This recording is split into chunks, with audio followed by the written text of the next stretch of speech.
Thank you very much for the introduction, Lee. And thank you very much for having me. And it's such a great honor to moderate today's talk. So I'm just going to introduce Rebecca Kuang first.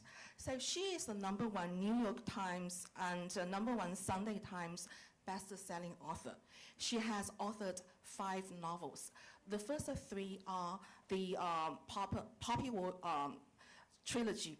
And they came out, the 3 novels came out in 2018, 2019, and 2020. And the next novel is Babel, Arcane History. It came out in 2022. And the most recent novel is Yellowface. And however, I saw on Amazon that your next novel, Catabasis, is already forthcoming. And you can actually pre-order it. And she has won several awards, including the Nebula, Locus, Crawford, and British Book Award. And she's also a scholar. She obtained her Master of Philosophy in Chinese Studies from Cambridge, and she also obtained a Master of Science in Contemporary Chinese Studies from Oxford, and now she is pursuing a PhD in East Asian languages and literatures at Yale, where she also studies Sinophone literature and Asian American literature. So you have been extremely productive. So I looked at the timeline here. So since 2018, you've been publishing almost 1 novel a year. So, and these are very long novels, with the exception of Yellowface. And the rest of the novels are more than 500 pages long, and some of them, 2 of them actually, are more than 600 pages. And you are also pursuing a PhD. And at the same time, I just learned that you're also teaching. So my first question for you is, do you ever sleep? And a related question is, what's your writing process is like? How many hours do you spend writing every day? And how do you balance your life as a scholar and also as a writer? Great questions. Well, first of all, I want to say thank you so much, Columbia, for welcoming me. This is my first time in South Carolina in a city that is not Myrtle Beach. And we only came to Myrtle Beach because my husband's family is there, and my only memory of Myrtle Beach is a restaurant called Nacho Hippo, where they wouldn't put tequila in my margaritas. I was just the only one at the table that they would not put alcohol in her drink. So you can call that profiling. For what reason, I don't know. But Columbia is beautiful, and I'm really, really excited to be here with you all. I get questions about my work schedule and my productivity a lot. And the first answer is I have a live-in personal assistant, driver, chef, laundry folder, and his name is my husband. But I really can't overstate. It's cheesy, and I probably say this because we just got married in June, so we're still in a glowy honeymoon phase. But you can't overstate how much it helps to, it doesn't have to be a romantic partner, but somebody who's that supportive, who's been in my life for nearly a decade, and who's always there to pick me up from the airport with freshly washed grapes or sliced strawberries, or who will grab my bag if I missed something, or who I can ping ideas off of in the middle of the night. Like, having that rock to lean on all these years, I think, has made an enormous difference. Something that is more practical advice than simply meet the love of your life is a book, a few books by this professor of computer science named Cal Newport, who teaches at Georgetown. And I used to be allergic to self-help productivity books. I find them obnoxious. It's like, look at how productive I am. I'm better than everyone else, but here's how you can be like me. So I was already suspicious of the genre. But I picked up his books, and I realized that there's actually very useful practical advice in them. And the two books I really like are Deep Work and Digital Minimalism. The argument in Deep Work is that we're taught to think of working as just busyness. Like if I did a lot of small tasks, or if I spent 8 hours on something, then that was work. But really we should measure our work by how many hours did we spend in that locked in flow state where we were doing our best, most generative work, instead of just busying ourselves with little tasks. And we still have to do those little tasks. Unfortunately, you do have to answer emails at some point, but you can structure your day so that the hours in which you are the most energized, the most focused, the most excited to do your work, you prioritize the hardest stuff. And for me, that's writing. So I write first thing in the morning. Well, that's not true. I go on a run first thing in the morning, and since I find running very difficult, then I'll have done the most difficult thing of my day, so everything is easy after that. And then I write, and I don't turn on the internet on my laptop until afternoon. I want no distractions, because the moment I'm tempted to, oh, let me just take care of this little task, let me book this appointment, let me submit this assignment, then everything just goes to pieces and that focus isn't there anymore. So I try to be locked in with my manuscript for as long as I can, and then the rest of the day is dedicated to progressively easier tasks. For instance, I find reading scholarly work much easier than writing it, because it's just the passive ingestion of somebody else's argument. So I can read when I'm exhausted. I push that towards the end of the day. I meet with students basically when I have nothing else, nothing better to do, but you know, that's also when I answer their emails. So that's the first thing. Think about the types of work you're capable of at different hours, and then reorient your work schedule to match that. And the second thing was, the second book that I loved by him is Digital Minimalism, which I can go on and on about the arguments in, but it's essentially put away your phone.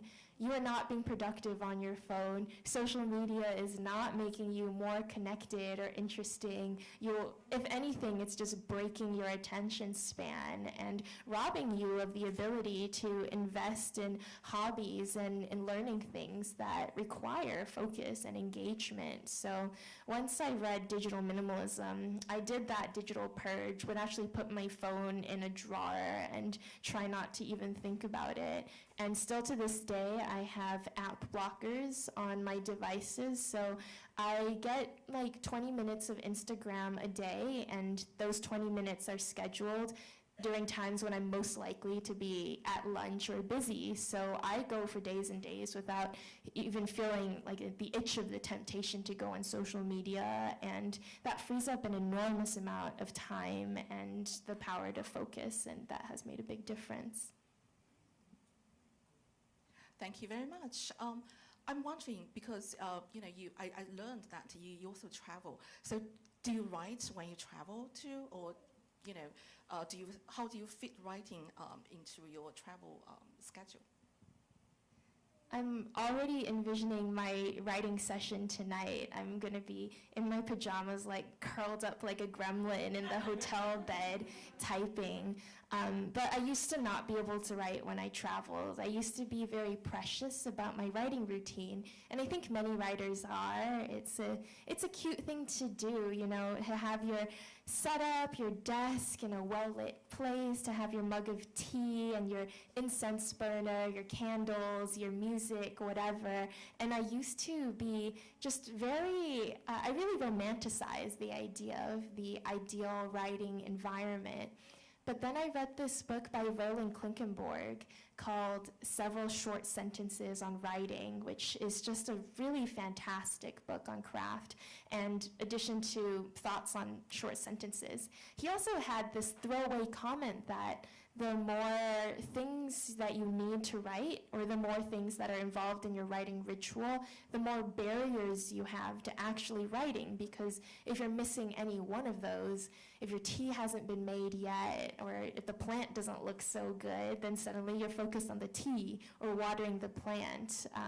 So I've tried to train myself, because I commute, and I have kind of a brutal commute from Boston to New Haven, and it's just hours on the train every week. And I've trained myself to write on planes, to write on trains, to write on hotel rooms, to write in the station when I'm waiting for my next piece of transport, and being able to pull myself at any moment into a state where I'm trying to construct a sentence or say something interesting about the world it has been like immensely useful for me, and I get a lot more done now than even a year ago when I would take any excuse to stop writing for weeks.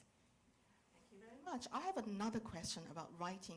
So you are a scholar and you also do creative writing, as we all know. So do you ever struggle with having to switch from one type of writing to another, scholarly writing and creative fiction writing? I struggle with that all the time, and I struggled with it especially at the start of my PhD program, because I was bad at blurring the lines between my identity as an author and a colleague of many of the people that we would read in a literature seminar, and as a scholar trying to, analyze a text. And oftentimes I would say things like, "Oh, I know this author. We had coffee the other day." Or, "I don't like him. I heard some gossip about him, so that's why I don't like this piece, and this would really frustrate my advisor." But I think the bigger weakness was I would approach the text as a colleague. I would think, "Oh, if I were writing this as a short story, or if I had composed this novel, here's what I would have done differently," or "here's what really excites me when I look at this craft," and then you see what they've done successfully. But that's not so helpful when you're trying to look at a text from an objective perspective and pull apart, what is it achieving? How is it historically embedded? What are the, dozens of things that we can extract from this text if we don't look at the author as a rival?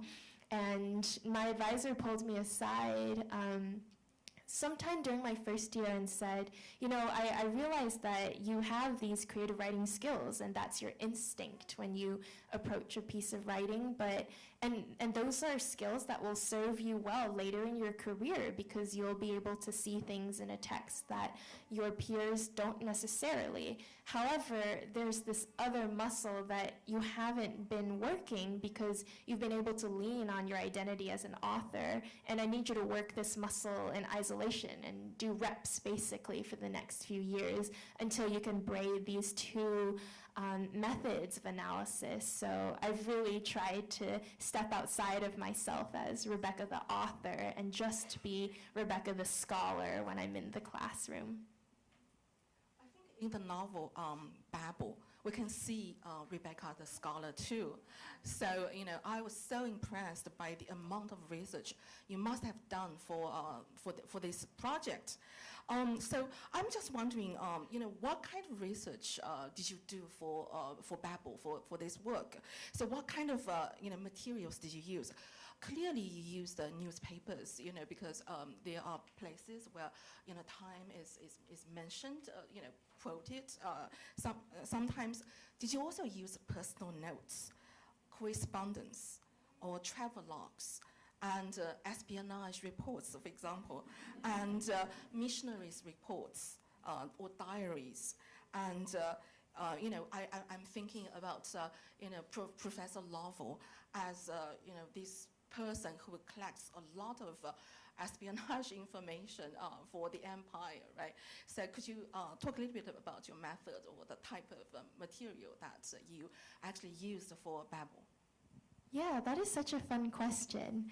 So when I started the research process, there were basically two lines of scholarly inquiry I was chasing.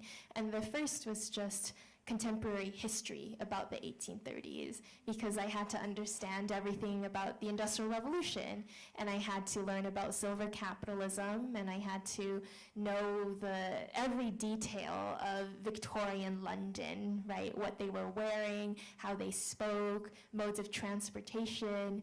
And this is why I haven't written historical fiction in a while, because you end up having to spend hours of research, like finding the right book and then skimming through it to find the relevant bits, just to write a single sentence about how they got from one end of London to the other, and how long it took them, and how much it cost them, and exactly what kind of stagecoach or tram they rode, and what it was called, etc. So that was exhausting.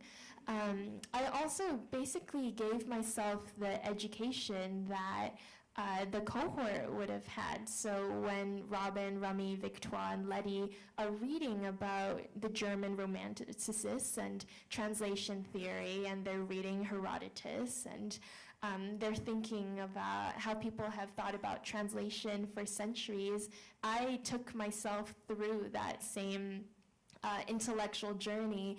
I found this fantastic text, I think by a scholar named Douglas Robinson. I might be forgetting the name at this point, but it was excerpts of texts on translation theory from basically antiquity until the present. So I just read all those excerpts and stopped at 1830 because, you know, I can't read something my students wouldn't have known about.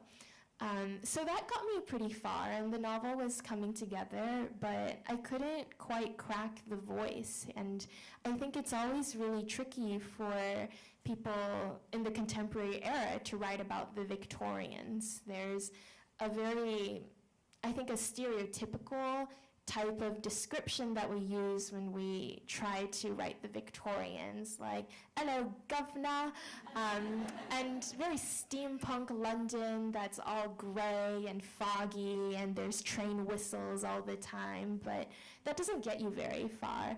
So more than the contemporary historical sources, what I found the most helpful was reading the fiction written at the same time as my protagonist's experiences. So I read a lot of Dickens.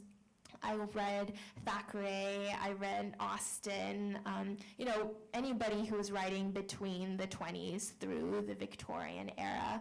And this was fantastic because I think, you know, you can read a text published in 2024 that tells you about how the Victorians viewed class and race and modes of dress and etiquette, etc. But it's so much more illuminating to see all this in practice in a dialogue exchange between two of Dickens's characters, for instance, because fiction from a time shows you how the stories that people were telling about themselves, the tropes that they were applying to one another. And so I took all that vocabulary and those colloquialisms and imagery and ways of describing the world, and I put those in my characters' mouths. And I think that was the final piece of the research puzzle.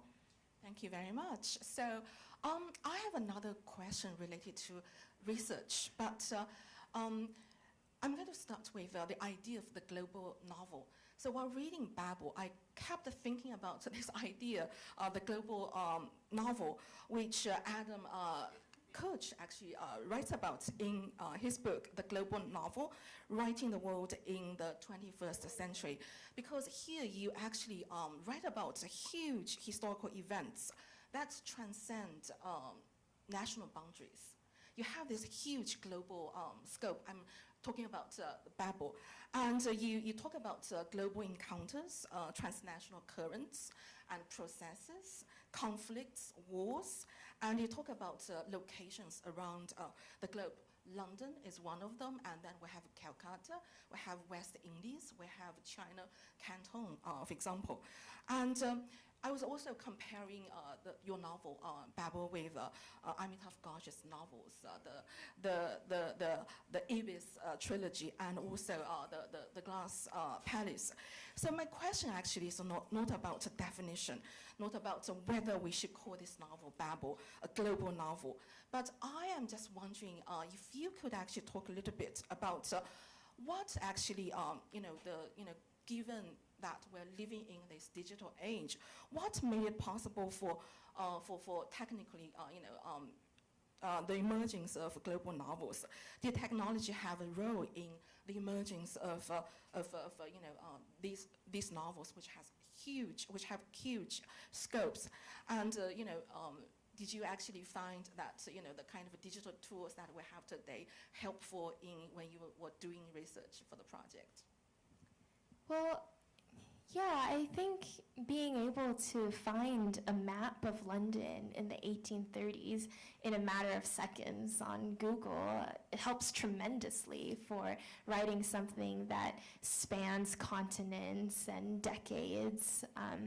But I think it's not so much that the global novel is newly, has this new popularity or has been made possible, but perhaps more that we are now paying more attention to translated fiction and just fiction outside the very provincial domestic constraints of the Anglophone reading sphere.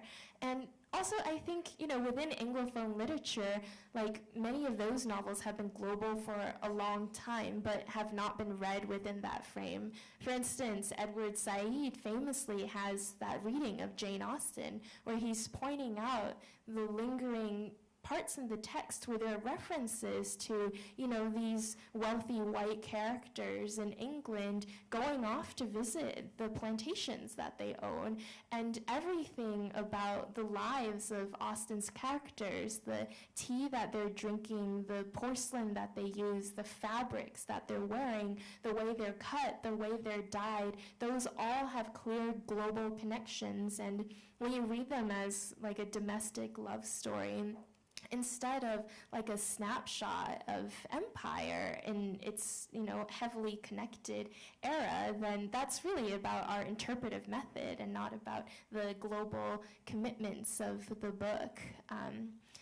But I also think, so there's so many authors who can't help but write global novels because they live global lives. For instance, I've never been tied to one place. I couldn't possibly write a novel that's just about a small town because I'm an immigrant. I was born in China. Like, my life was deeply affected, as every person from China's lives was, by the, events of 20th century Chinese history, and that all led to the final migration of my family to Texas, and then I've moved back and forth, and I've moved back and forth between languages as well, so my understanding of where I ended up has always taken into account these interlaced global forces, and I could never think of myself as just somebody who occupies a tiny corner of the world, and things that are going on the other side of the planet have nothing to do with me.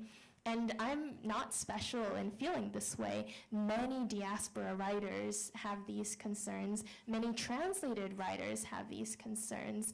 And I think maybe the more interesting part of the picture is that the publishing ecosystem is friendlier to those novels now, instead of novels about very, stereotypically American protagonists. That's very helpful.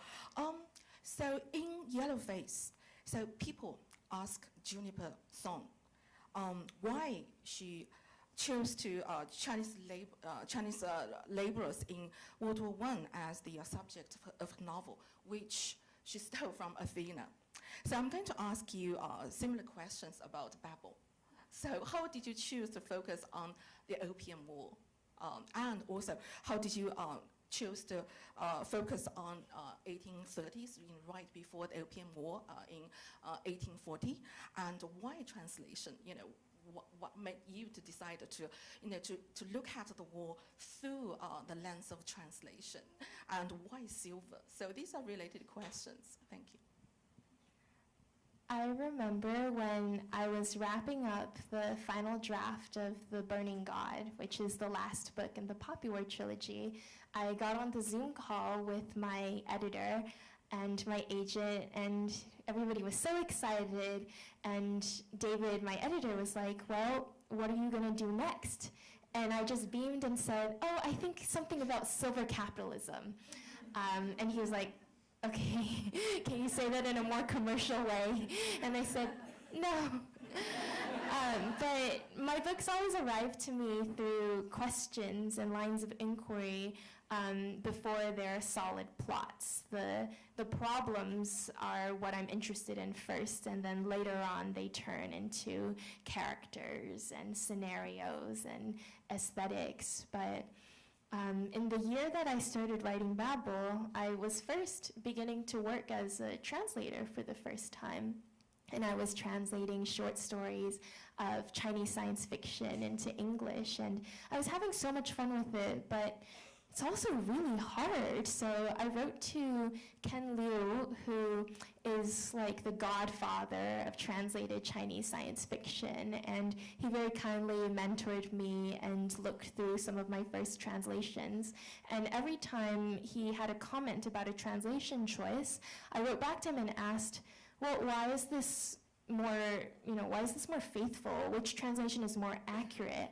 And he said, oh, there's never a faithful or accurate translation. Translations are always biased. Is always going to warp the source text in some way, and you just have to be comfortable with that. You're translating it for a new audience in a new context, and you are putting your stamp on the work, and you're bringing your own ideologies and perspectives, and you can't make the translator invisible. The translator is an additional voice. So I was already very excited by this idea that there's no perfect translation, and something always gets lost in the middle and the movement between languages. But I was also already convinced that translation was an act of magic. You don't need silver to do it, because I think it's incredible that texts can move across space and time, that we can read Plato and Aristotle and, if not fully understand them, then get the gist of what they were saying in a completely alien context. Like, it's crazy that text can travel from China to Anglophone readers and vice versa. So I was already thinking about translation and magic, and I thought, okay, how can I solidify this into a tangible magic system? And that's where silver capitalism comes in.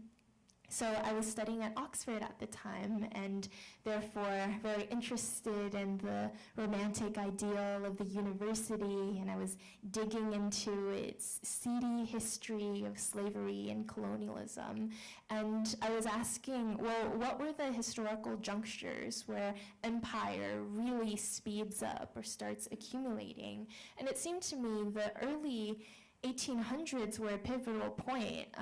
I think when people think of the Victorian era, everybody's very interested in the 1850s and onwards. Like if you watch Victorian movies or TV shows, it's always post the 1850s, but I think the earlier half of the century is undervalued, because that's when the Industrial Revolution starts accelerating, and you have these massive social movements that writers like Disraeli and Dickens are later describing and discussing in detail what happens when you now have a factory and people go out of work or their wages drop, and artisanal laborers suddenly can't compete because there's this thing that can do in minutes what it takes them days to do. You know, people are going hungry, people are moving to the cities, conditions in the cities are horrible, the populations in poor houses are exploding, there's so much more abusive child labor. And writers, like the Victorian writers, were deeply concerned about what this had done to English life. So I was interested in that shift, this introduction of a new technology or a suite of technologies, and how it rippled across England and made very different changes to class structure and peasant well-being.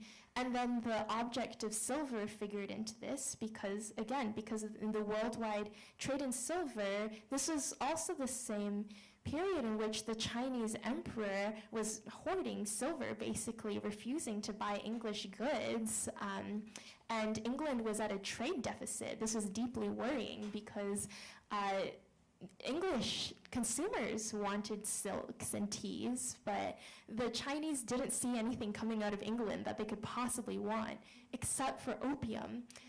So the British went to war with the Chinese to reverse this trade disparity, to essentially, through brute force, win the right to pump opium to Chinese consumers. So all of this historical stuff is floating in the air, ready for me to catch it and stitch it together into a novel. And then the final coincidence that made me think, oh my gosh, there it is, there's the story, is I was looking up how silver is mined and how it's smelted and turned into currency.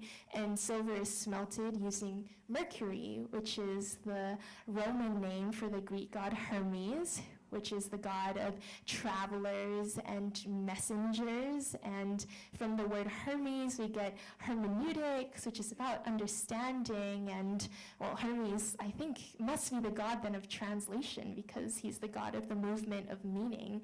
So when I had silver and Hermes and translation, it all locked. And I get so excited when I settle on a story concept that doesn't feel like I constructed it, but rather it was laid out there waiting for somebody to blow the dirt off and discover it and turn it into a novel. But everything just fell into place, and then the novel was written very shortly after that. Thank you very much. I actually, several details stood out to me when I was reading that were related to the question of advances in technology. One was the invention of photography, so mentioned here, and the other was the telegraph, the Morse code, students learning to use Morse code. So so you captured that. So this novel is about, this is a story about polyglots. So you also speak and use multiple languages.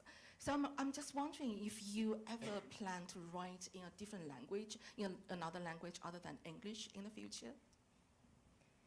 I definitely have the most command over English. My other research language is Chinese, but I would have to give up a lot of linguistic flexibility to write in Chinese.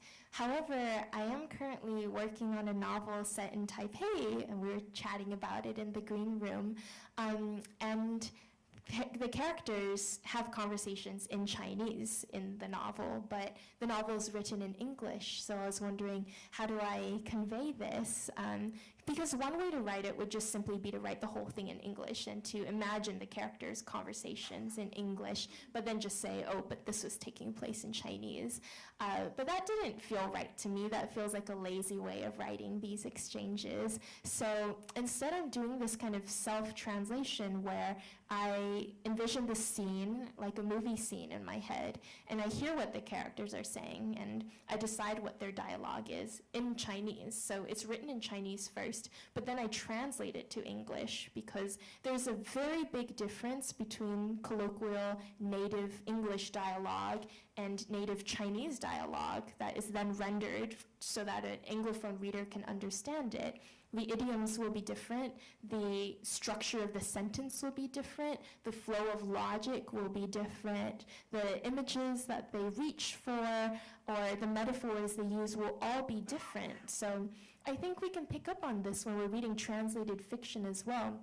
There's, in good translations, I think, they flow beautifully in fluent English, but there's something alien about it. You can pick up the pieces of another culture kind of peeking through the text. So I'm doing something similar with this dialogue that was clearly spoken in Chinese, but written in English. So I'm writing in two languages at once, but it's all in English at the end. Oh, thank you so much. I cannot wait to read this novel.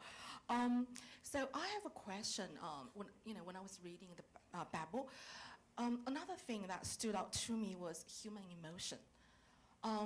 So human emotions actually serve as a catalyst for a lot of events, particularly in the character Robin Swift. So a lot of important decisions he makes actually have to do with emotion. For example, his decision to steal, for grieving, it's because he makes that decision after his dad, actually his father, was very, very cold to him, and also his decision to leave Hermes. is after grieving actually behaves very indifferent to his experience, and he just gets shot. So grieving is very, very indifferent to him. And also the final confrontation between father and son is also driven by emotion, which is not just anger as you explain in the novel, but rage.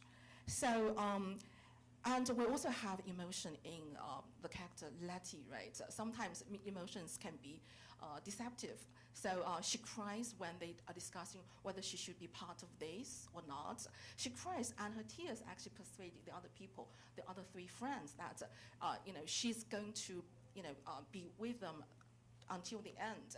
But this is a huge spoiler. So would you like to comment a little bit about human emotion in this novel? I had a lot of fun trying to figure out Robin's emotional arc because I couldn't crack it at first. He was the first main character I'd written who was not Rin. I don't know how many of you have read the Poppyword trilogy, but those were my first 3 books, and I was living in Rin's head. I was writing in her voice for 5-6 years, and I was really, really used to sitting down and just asking myself, what would Rin do? And Rin has a very flamboyant, clearly defined personality. She's angry all the time. She is impulsive, she is rude, she is abrasive, and she acts out in a very big way. She just does whatever she wants to, and that was such a fun character to write. But once that trilogy was over, I thought, well, I can't write anybody even remotely similar to Rin, otherwise they're just going to sound like a bad secondhand version of her. I have to run as far as I can in the other direction and write somebody who's just incredibly repressed. So enter Robin, who's Rin's polar opposite. But actually, I think an alternate universe version of Kitai, who's secretly my favorite character in the Poppyword trilogy, because they're both quiet nerds who have these moments where they just lash out and have a breakdown, and they keep everything bottled up until the moment when they can't keep it quiet anymore, and things come to a head and things break. So Robin has, unlike Rin, he spent his whole life just trying to fit in. He just wants to be a shadow in the corner. He doesn't want anybody to look at him, and he doesn't want to make any hard decisions. He's extremely ambivalent. He wants to have his cake and eat it too. And in the first draft that I sent into my editors, they were both very confused by him. The feedback was, we can't understand what his logic is. We don't know why he makes the choices that he does. He seems very contradictory.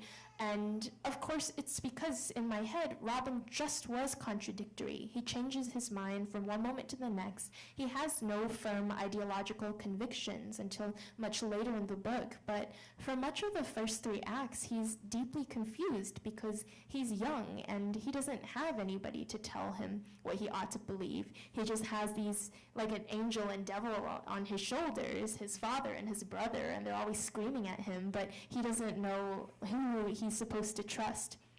So with Robin, the key was making it very clear that he was suppressing all of this and trying to walk that fine tightrope without having to make a decision until these explosive climactic moments in books 3, 4, and 5 where he has to decide. And because he's secretly a drama queen, he decides in the most dramatic way possible, which is, oh no, somebody is accidentally dead, but it wasn't my fault. So that was a lot of fun, writing somebody who doesn't understand their own emotions, and then the moment that they do cannot process them, but must act on them in the most irresponsible way possible. I'm now writing a protagonist who is both a mystery to herself and also doesn't know how to react to her emotions, so her choices are nonsensical to everybody around her and also to her. So I think I'm moving, along this trajectory of more and more mystery and a division between the parts of the soul, which, I don't know, I hope will lead to interesting reading experiences. I'm actually aware that we're running out of time. I prepared several questions on Yellow Book, but I'm going to actually ask the question actually sent to me by my colleague, Catherine Kaiser. Her family is here today. She is out of town today, but she has this question. She adopted Yellowface in one of her seminars. So this is her question. So she'd love to know how you think about genre and voice when you approach a new writing project. Babel and Yellowface are so different tonally and generically. And she thinks that you are so gifted with ventriloquizing other styles, for example, the Victorian novel, and also here social media, and then undermining their ideologies. So she would love to hear your thoughts on the process of finding narrative voice for these novels. Well, Yellowface is a novel about being an imposter and putting on a mask, which is funny because I constantly feel like an imposter, and I try on genres and narrative styles like other people's skin, or masks, I guess, to make it less serial killery.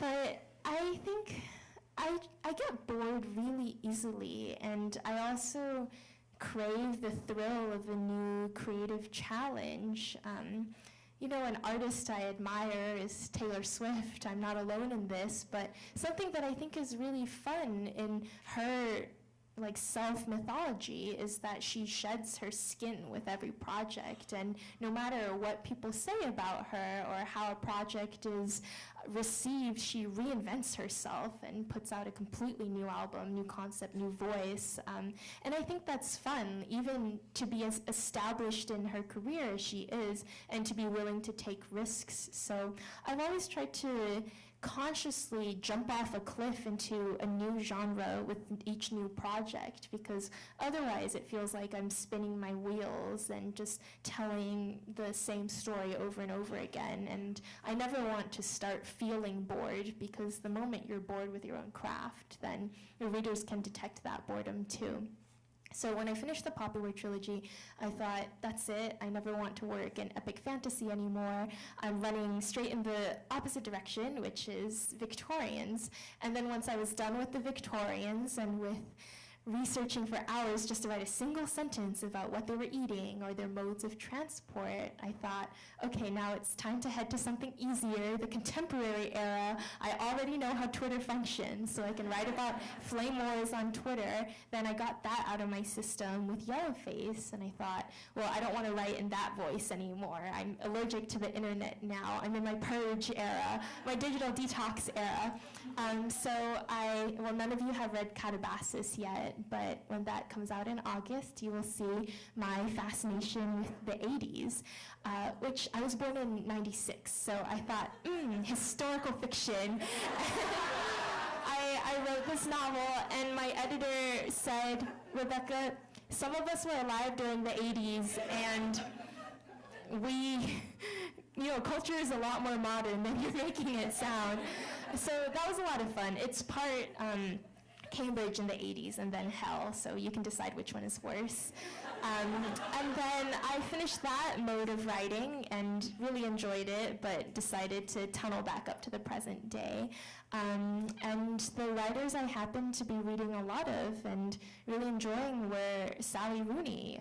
She had a new book, Intermezzo, this year that I adored, and I went back and reread all of her previous works, and I thought, well, it's very cool how she describes the subtleties in interpersonal relationships and these tiny shifts that can happen over the course of a conversation if somebody uses the wrong word or looks in the wrong way. So instead of writing these grand sweeping plots, I want to see if I can do something on the level of just the one-to-one relationship. And I also wanted to get back to writing about language and subjectivity and identity. So Taipei Story, which comes after Calabasas, is a coming-of-age story about language learning and grief and a study abroad program. So everything reads like it was written by a different author, which is the intent, because I think if you keep killing yourself and reinventing yourself, then you can't ever get old. Thank you very much. I think we should give time to the audience.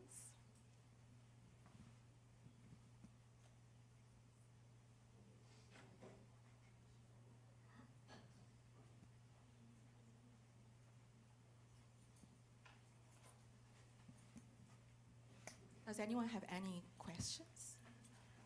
All right, we'll try and come around and we'll get as many as we can. And a couple of staff members have mics, so just raise your hand if you want to, and you want to.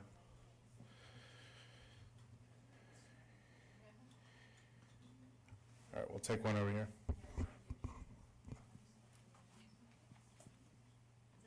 Hi. Hi. Sorry. Oh. I'm so excited to meet you. You're such a big inspiration to me. My biggest question is actually about what you study as a scholar. Did you ever feel almost put down or embarrassed in your programs because it's oh, you're doing an easy route because you are Chinese? Because I also I'm in a global studies program right now, but with a concentration in Asia, and I sometimes feel people see it as oh, you're just trying to get an easy degree, or you just want to do something else because you are Asian. So I was wondering how you thought about that, or if you've ever encountered anything like that. Oh my gosh, academia is hard enough. You should do the fields in which you have the natural advantage. You should seek the easy option. But for me, actually, no, it was the opposite. It was hard for me because I had lost my Chinese growing up. I didn't have the native speaker advantage. I guess I had the advantage in that I could text my parents and ask them to translate something for me really quickly. But it was a challenge that I set out for myself. I was very upset that I had lost my Chinese, and I spent my years in college and afterwards, because it really is a lifelong project once you're no longer fluent in something, to get my Chinese back. And I kind of brute forced it, hours and hours of studying vocabulary flashcards and reading Chinese fiction, study abroad programs in Beijing and Taipei, and now it's immensely satisfying to be able to do primary source research in Chinese. I get so excited every time I look at a Chinese text and I realize, oh, this is accessible to me. I can write intelligently about this. So anybody who says, oh, you're only doing this because you have the native advantage, first of all, people in fields do things where they have the native advantage all the time, right? So many academics who already speak Spanish, already speak Italian, already speak French and English are oui, oui, I have better French than everyone. It's yeah, you were born in Paris. So I think, it has absolutely nothing to do with the quality of your scholarship or the import of the questions that you're pursuing. So just shut that out and focus on the knowledge that you're contributing to the world. I was just wondering if you like all of the characters that you write and develop, like characters like Letty, whose actions might induce a lot of anger or negative emotions within the reader, and what that experience is like for you as an author and a writer of that character. I actually think you have to like all your characters, and maybe go so far as to say you need to love all your characters in order for them to be interesting to the reader. If the author is clearly playing favorites and has a character who is good and virtuous and brave, Harry Potter, blah, blah, blah, and everyone else is a horrible bully and a stereotypical two-dimensional cardboard cutout, I find that this makes the text incredibly uninteresting because there's no question of what the conflict will be. In my case, even when I'm constructing my worst villains, I still try to basically take apart sides of a debate that I'm having with myself and assign a voice or a perspective to each character. And each character is a little bit right. Letty, even at her worst, is a little bit right. For instance, when she's making arguments about how Robin and Rummy are misogynist that's true. They are misogynist. They are boys who have never thought about how difficult it might be to be a woman at Oxford. And I did this on purpose to show that Robin has flaws, and also because I think the subject of the Victorian woman has been rescued in plenty of contemporary literature. We have lots and lots of examples of Elizabeth who got an education and could read and didn't want to get married. So I didn't feel like it was, such an act of injustice to write a novel in which the main characters don't care about this and are willingly blind to this. But Letty's a little bit correct when she points that out. And she also has a very sympathetic drive for self-preservation. Like sticking with her friends in this case is suicide. It is incredibly dangerous. She would lose her future. And we can loathe her ultimate actions and we can judge her, but I don't think any of us can really say for certain that we would have acted differently in her place. So I try to write characters who do horrible things or, struggle and fail to do the right thing, but I want to give them sympathetic motives all along the way so that it's never like, oh, well, it's very clear who we should side with in this novel. I find those novels pretty lazy.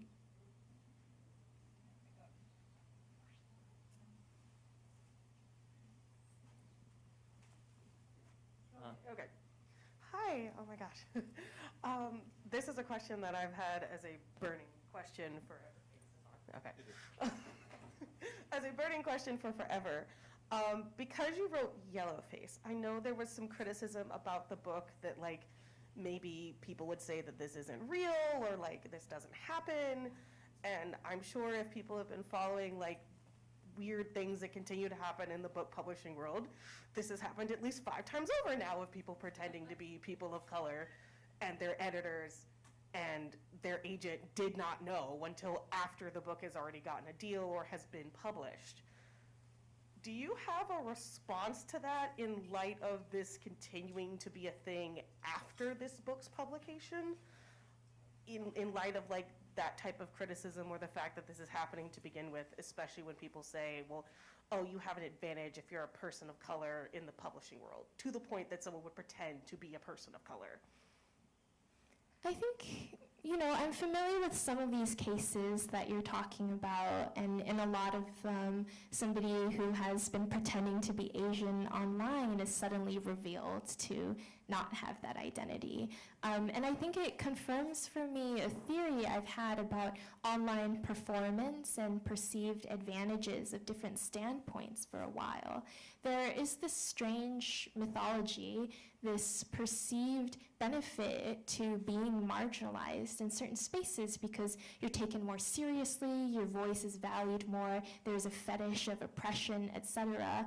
And people really blow this out of proportion. For instance, there was a pervasive myth that it was now impossible to be published if you were a white man because authors of color were the only people that editors wanted to read. And this is not backed up whatsoever by ongoing surveys of the publishing industry. But because that took off, and because I think even in liberal circles, there is an unfortunate fetish for the oppressed identity just as an object of our sympathies rather than a legitimate voice that can sometimes be wrong. And people see the cultural capital that accrues to that position, so they want to adopt it. And I think we're in a really fuzzy area where the slippage between our embodied experiences offline and who we claim we are and how we behave online, that's all continuing to evolve. I think there will be many, many more cases of digital yellowface and digital blackface because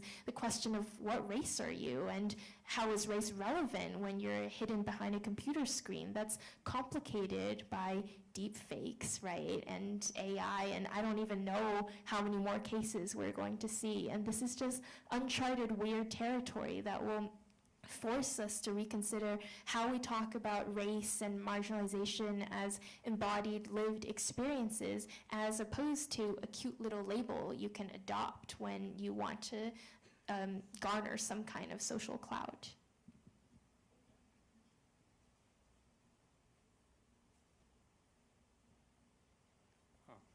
First, Thanks for coming to Columbia. Sorry, you answered a lot of questions about Babel, but in Babel you made a mention of the origin of the word knave. Did you know the history of the word before you writing it, or was it something you stumbled upon while writing the scene? Oh, if I knew the history of all those words before I wrote Babel, then I should be teaching like linguistics somewhere.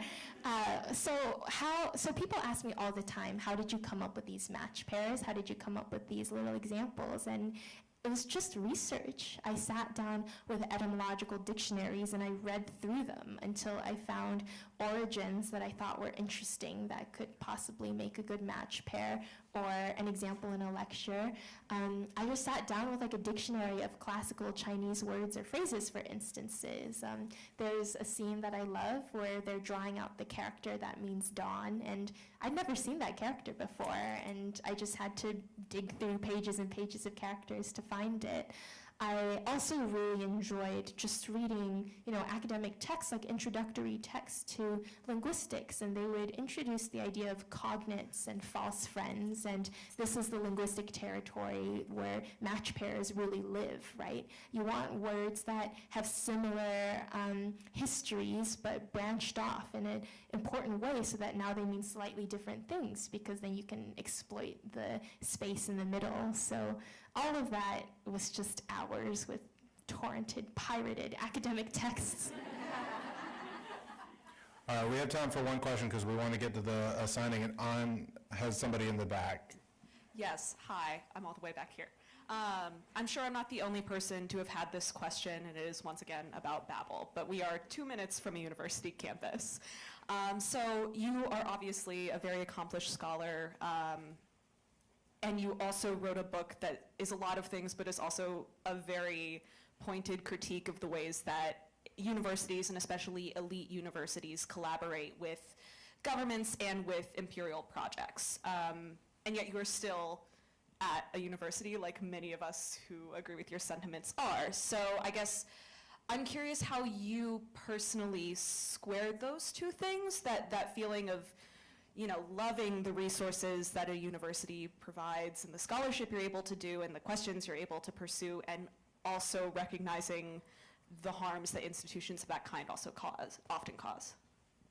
I think that's a fantastic question. I love universities.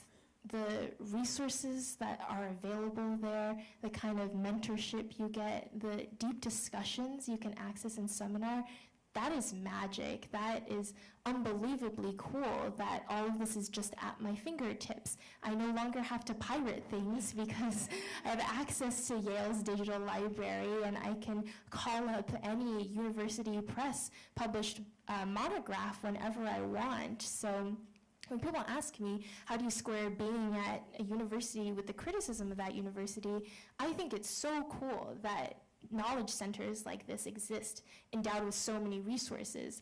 The part I take issue with is the gates.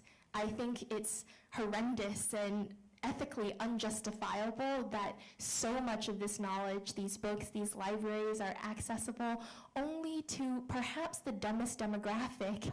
And this is not a knock on college students, but when I was between the ages of 17 to 21, there's not a single book I remember reading in college, and I read a lot of stuff, but I wasn't equipped to make use of it or really act on it. And I was also distracted and chronically exhausted, and my mind was on the party on the weekend instead of sitting with Plato. And it's wonderful that we have access to liberal arts educations when we are that young, but I wish so badly that university was not seen as this elite opportunity that you get to access at one point in your life if you've been lucky enough throughout your life to be in that position, but rather an ongoing process. I wish universities functioned so that more and more classes were open to the public, that you could just drop in and sit in on lectures on art history, or take a course in ancient Greek, or learn Chinese just because you wanted to. And I think models that engage more with the community. For instance, there's something at Yale called the Devane Lectures, and I TF'd for one of the courses because it was taught by my advisor that year. That was a course on China in the modern world, and it was completely open to the New Haven community. All the lectures were films, they're online, you can still watch them, and anybody could ask questions. And the most interesting questions came from like the retirees who had just wandered in because they wanted to hear about China, and that is such a better mode of learning, I think, than restricting all of these wonderful resources and opportunities to kids who are frankly just really freaked out about their midterms grade and their summer internship opportunity. Those pressures are too much for you to make the best possible use of everything floating around you. So my attitude to my time at Yale is to take all the learning I can get, take all the resources I can get, and then send them back out into the world, right? To do library programming like this, to host reading groups, and wherever I end up teaching and whatever institution I'll be at, like my project really is to break down the divide between the university and the community. And if that's not happening at the university, then it has to happen at the public library.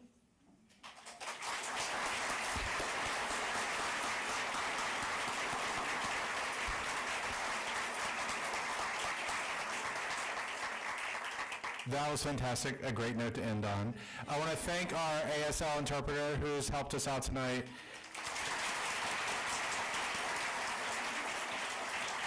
And Dr. Guo for being our moderator this evening. And certainly to Ms. Kuang for being here in Columbia.